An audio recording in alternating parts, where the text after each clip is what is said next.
আজ পরিবেশ বিষয়ক কিছু কথা কয়েক মিনিটের জন্য একটু আলোচনা করি। যে 24শে মে 2025 এই তারিখের আনন্দবাজার পত্রিকার সম্পাদকীয় পাতায় সেখানে পৌলমী দাস চট্টোপাধ্যায় একটি প্রবন্ধ লিখেছেন, সবুজের জন্য লড়াই। এই খবরটি মূলত হায়দ্রাবাদ বিশ্ববিদ্যালয়ের ছাত্রছাত্রীদের একটি মিলিত প্রতিবাদ। কিসের জন্য না, বন জঙ্গল অরণ্য ধ্বংস করে, অর্থাৎ সবুজায়নকে ধ্বংস করে আমাদের যে আইটি পার্ক, আমাদের যে আধুনিক জীবনযাত্রার যে সমস্ত সরঞ্জাম, ইটকাঠ পাথরের আমাদের যে বাড়ি তৈরি, বিল্ডিং তৈরি, আমাদের আধুনিক computer hub, computer IT sector, বিভিন্ন ধরনের প্রতিষ্ঠান তৈরি করা, এই যে ঘটনাটা তার প্রতিবাদ করে।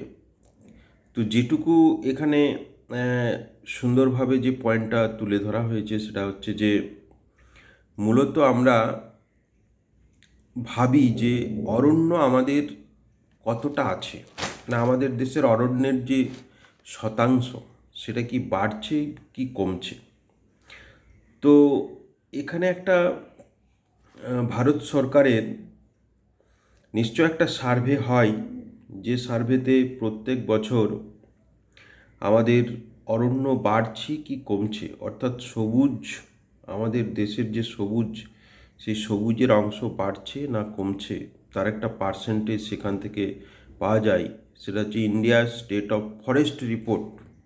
ইন্ডিয়ার স্টেট অফ ফরেস্ট রিপোর্ট থেকে সেখানে দেখাচ্ছে যে আমাদের কমছে না, আমরা ঠিকই আছে, আমরা বাড়ছে আমাদের।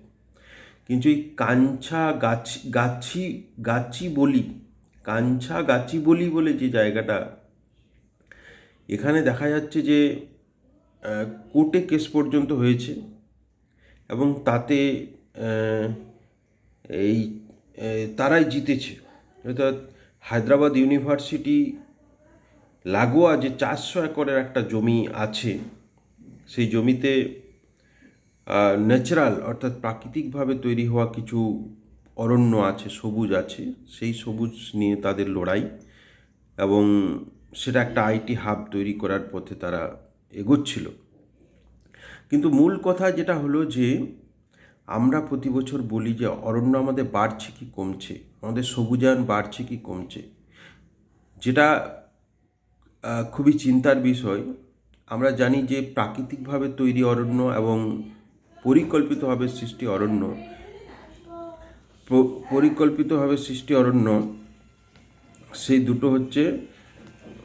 সেই দুটোকে কিন্তু কখনোই এক বলা যায় না। পরিকল্পিতভাবে সৃষ্টি অরণ্য আর হচ্ছে প্রাকৃতিকভাবে সৃষ্টি অরণ্য। তো আমরা ভাবছি যে আমরা একটা ফাঁকা জায়গা পেলাম, এখানে গাছ লাগিয়ে দিলাম, সবুজায়ন হয়ে গেল। আমরা ন্যাচারালি অনেক কিছু জিনিসই আমরা যেভাবে কৃত্রিমভাবে সৃষ্টি করার চেষ্টা করছি, সেটা আমার মনে হয় ঠিক না। তা কখনোই কিন্তু প্রাকৃতিকভাবে যে জিনিসগুলো তৈরি হয় তার মতো হয় না। আমাদের সমস্ত জায়গায় যেগুলো প্রাকৃতিকভাবে তৈরি অরণ্য আছে তাকে আমরা সংরক্ষণ যাতে করতে পারি, সেটা আমাদেরকে দেখতে হবে, আমাদেরকে চেষ্টা করতে হবে। কারণ যে কোনো জায়গায় আমি হয়তো মরুভূমির মাঝেও কিছুটা জল টল দিয়ে গাছ লাগিয়ে দিতে পারি, কিন্তু সেখানে সেই অরণ্য তৈরি হবে না।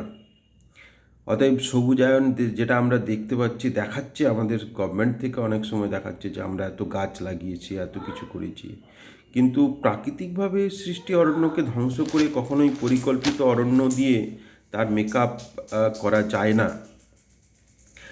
আর আমাদের যে কার্বন সিঙ্কের একটা ব্যাপার আছে, কার্বন সিঙ্ক, এগুলো হচ্ছে আমরা তৈরি করি কার্বন সিঙ্ক হিসাবে। এবার কার্বন সিঙ্ক ব্যাপারটা হচ্ছে যে